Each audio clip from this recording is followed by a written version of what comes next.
Bowman here from BWOne, and in this video we're going to go over the differences between the Xbox One controller and the Xbox 360 controller.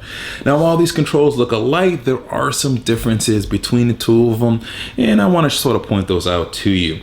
So we're using for the Xbox 360 the transforming D-pad style controller. Check out our unboxing review on that.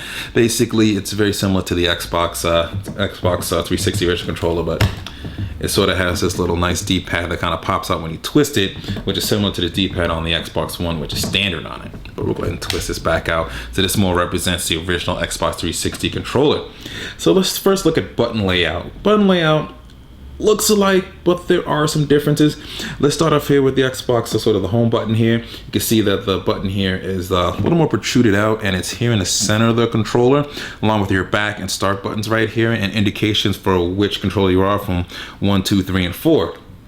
In the Xbox One, it's a little bit different here. You can see that now the button's been moved up here to the top. There really isn't any indicator that I've noticed for which, if you're playing 1, 2, 3, or 4 on the controller, and you don't have your start and back. You sort of have your multitask and sort of this guide menu here that you would hit that basically acts pretty much the same way in similar ways to the start and back buttons. But I've also noticed in Xbox One back is you're really just using B a whole lot to get back out of things, or you could just hit the Xbox home button. It kind of takes you back out of it there. And you can see here in the 360 controller, you can see how the button protrudes out just a little bit more, and it has start and back here, and it's more centered, and you got the indicators right there.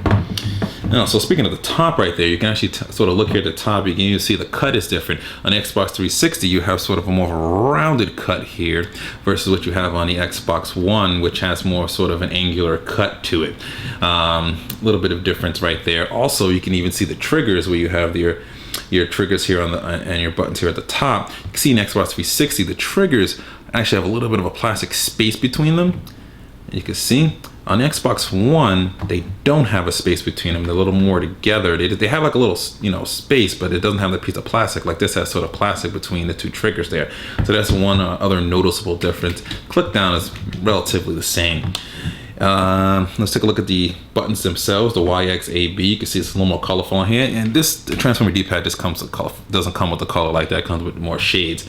But one thing I've noticed about it is that the buttons themselves, if I can get them closer together, the buttons themselves seem a little bit bigger on the Xbox One and a little bit closer together versus what you got on the Xbox 360. I've actually liked that a little bit better in terms of sort of using the buttons on the controller. Also with your analog sticks, the analog sticks on here, very basic, have a little bit of slippage to them. It doesn't have that sort of grip that you want to have when you're putting your thumbs on them. On the Xbox One controller, they definitely have like sort of a little grip on them to make it a little bit easier to move around, and it's a grip on, and they move around a little bit easier as well too. You still click down like the Xbox 360 controllers, but the range of motion feels a little bit better, a little more fluid on the Xbox One to me when using it here. Almost feels a little bit maybe too loose. You might want a little bit tighter, but I do like it better than the standard Xbox 360 controller right now.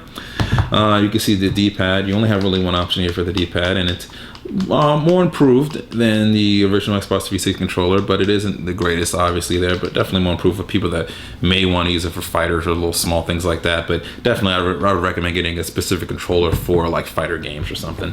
This on the Xbox 360 sort of had this weird D-pad, sort of like I don't even know what you called it before, but it wasn't very good. But when on the transformer D-pad, when you twisted it out like that, at least it gave you that option. Felt a little bit better and gave you sort of the separate feel on the D-pad. Sort of what you have here, and sort of you can see here, they sort of mirror each other in that aspect. All right, we'll go ahead and rotate here. Well, I'm about to rotate and you can't. So used to this using this controller. See here on the bottom, the connections are different for the added accessories like your headset or chat pad, which doesn't have a chat text pad just yet on the Xbox One. You can see there's no hump here for the battery. Like you can see here, there's this big battery hump for either AA's or the rechargeable battery pack.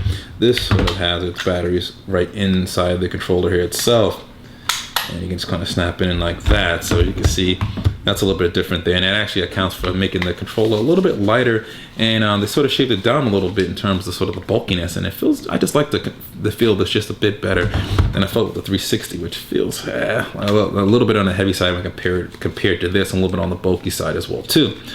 They both still have sort of their formative shape that Xbox has been familiar with really since the original Xbox's controller S style. That's sort of where they've kind of been modifying the controller, and that's where sort of when they had the Xbox S controller, that's when the 360 kind of came out. That's where that evolved from, and now you see the evolution continue here with that.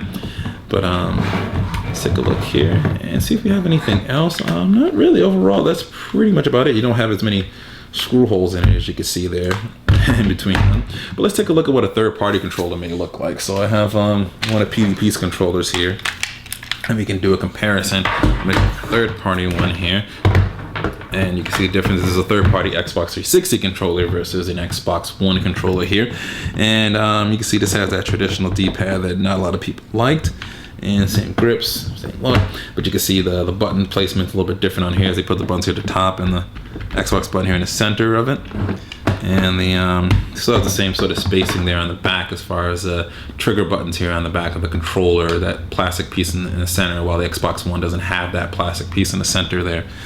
But overall, that's pretty much it in terms of difference between all three, your Xbox One controller and your Xbox 360 controllers. It's I definitely like the improvements that they've had in Xbox One controller, and like I said, it's a preference thing. It depends on who you are and how you like the game and how you're comfortable with your controllers. But I do definitely like this feel a lot better right now in Xbox One, and I'll be interested in how third parties sort of make their controllers going forward as well too, versus what the Xbox 360 has, which is still a very good controller. But I just want to show you that they've made some improvements in the Xbox One as far as standard controllers are concerned. So that's pretty much it. If you have any questions, comments, concerns, be sure to let us know in the comment section. Also, give us a thumbs up and a like. That definitely helps us out. Subscribe to our YouTube page here. Make sure you follow us on all our social networks, Facebook, Twitter, Google+, and on our main website at BWOne.com. The link is in the description. And always remember to live your tech world in high definition. Thanks for watching.